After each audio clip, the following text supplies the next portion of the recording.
Hello students, आज मैं कबीर का दूसरा पार्ट सबद का दूसरा पद आपके सामने रख रही हूँ और उसकी व्याख्या आपको समझाने जा रही हूँ। आप ध्यान दें। संतों भाई आई ज्ञान की आंधी रे, ब्रह्म की टाटी सबे उड़ानी माया रहे न बांधी। संतों भाई आई ज्ञान की आंधी। कबीर दास जी कहते हैं कि हे संत भाइयों, ज्ञान की आंधी आ गई है।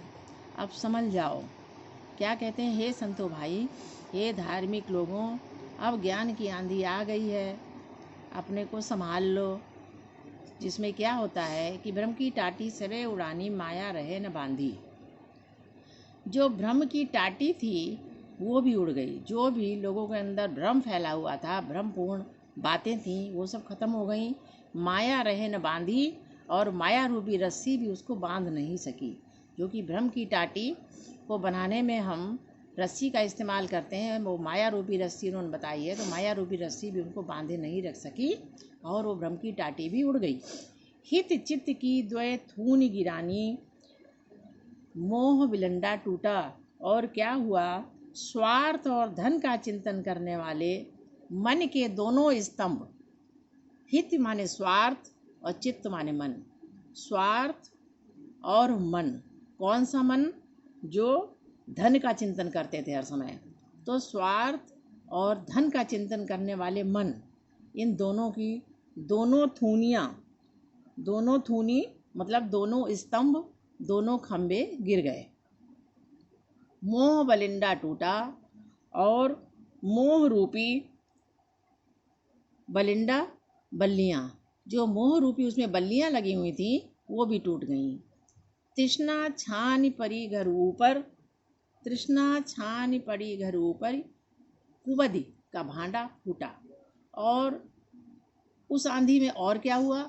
जो तृष्णा रूपी छानी माने छप्पर, जो तृष्णा रूपी जो छप्पर पड़ा हुआ था, जो हमारी तृष्णा रूपी, जो हमारी चाहत थी, जो हमारी प्यास थी, तो जो प्यास रूपी जो छप्पर पड़ा हुआ था हमारे घर के ऊपर, घर की जो छत बना हुआ था, वो भी जमीन पर आ गिरा। इतनी तेज आंधी आई। कुबुद्धि का भांडा फूटा, और हमारे शरीर में जो कुबुद्धि का निवास था, तो वो कुबुद्ध रूपी सारे बर्तन उस आंधी में टूट गए, टूट फूट कर नीचे गिर गए। जोग जुगुति करी संतों बांधी, निर्जु चुभे न पानी। और वो छप्पर जो बड़े ही योग युगत के साथ, योग साधना की युक्तियों के साथ जो संतों ने बांध कर रखा था, और उसको इस प्रकार की रस्सी से बांधा था कि निर्जु चुभे न पानी, कि नीचे उसके जरा सा भी पानी न चुए।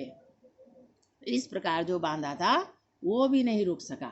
उसमें क्या हुआ कि कूड़ कपट काया का निक्स्या, हरि की गति जब जानी, जब हरि की गति को जान लिया संतों ने, तो क्या हुआ? कूड़ कपट काया का निक्स्या, जो हमारी काया में, जो हमारी शरीर में जो कपट रूपी कूड़ा जो भरा हुआ था, वो सब निकल कर बाहर आ गया। हरि को जानने के बाद, जिसने ईश्वर को पहचान लिया, तो उसका क्या हुआ कि उस आंधी में जो हमारे शरीर में, जो मन में कपट रूपी कूड़ा भरा हुआ था, वो सब निकलकर बाहर आ गया। आंधी पीछे जो जल बूठा, प्रेम हरि जन भीना।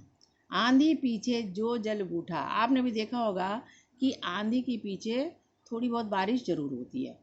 तो आंधी के पीछे जब जल बूठा माने बरसा, जब उस ज्ञान रूपी आंधी के पीछे प्रेम रूपी जल की बरसात हुई, तो उसमें क्या हुआ? प्रेम हरिजन भीना, जो हरि के भक्त लोग थे, वो सब उस प्रेम रूपी जल में भीग गए। कहे कबीर भान के प्रगटे, उदित भया खमकीना।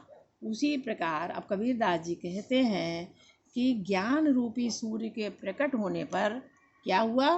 भया तम खीना, जो थोड़ा बहुत अंधकार रह गया था हमारे अंदर, वो भी खीना माने वो भी समाप्त हो गया, वो भी सब समाप्त हो गया, हमारे शरीर से दूर हो गया, हमसे दूर हो गया।